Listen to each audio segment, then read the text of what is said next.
Le benchmarking est un mot utilisé en marketing.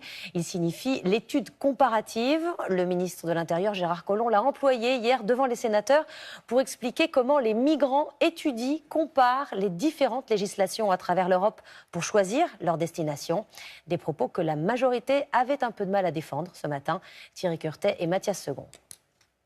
Le ministre de l'Intérieur a-t-il dérapé en évoquant des migrants se comportant en consommateurs, choisissant leur pays d'accueil après les avoir comparés, ce qu'on appelle du benchmarking. Les migrants aussi font un peu de benchmarking pour regarder les législations à travers l'Europe qui sont, on va dire, les plus fragiles. Et donc, vaut mieux aller là plutôt que de se faire rejeter assez vite dans un autre pays.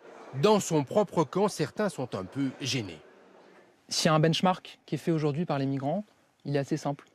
C'est mourir chez eux ou survivre ailleurs. C'est se faire mettre en esclavage en Libye ou risquer leur vie le ministre en de Méditerranée. Comment vous expliquez que le ministre de l'Intérieur dise ça? J'ai pas à expliquer les propos du ministre de l'Intérieur. Mais au gouvernement, on assume et on partage cet avis. C'est une évidence que les passeurs, que les migrants se parlent entre eux. Et qu'effectivement, on sait bien qu'il ne faut pas faire un appel d'air, parce que sinon, si on dit en France, il n'y a pas de souci pour avoir ses papiers, vous verrez que le migrant viendra plutôt en France. Si à gauche la phrase choque, elle convient tout à fait à la droite. Moi, ça ne me choque pas. Il y a des filières d'immigration aujourd'hui qui poussent les réfugiés, les migrants, qu'ils soient réfugiés ou migrants économiques, à choisir le pays qui finalement les accueillera le mieux. Ce soir, Gérard Collomb maintient le fond de son propos et explique qu'il faut harmoniser les législations européennes. Mais il évite soigneusement le terme benchmarking.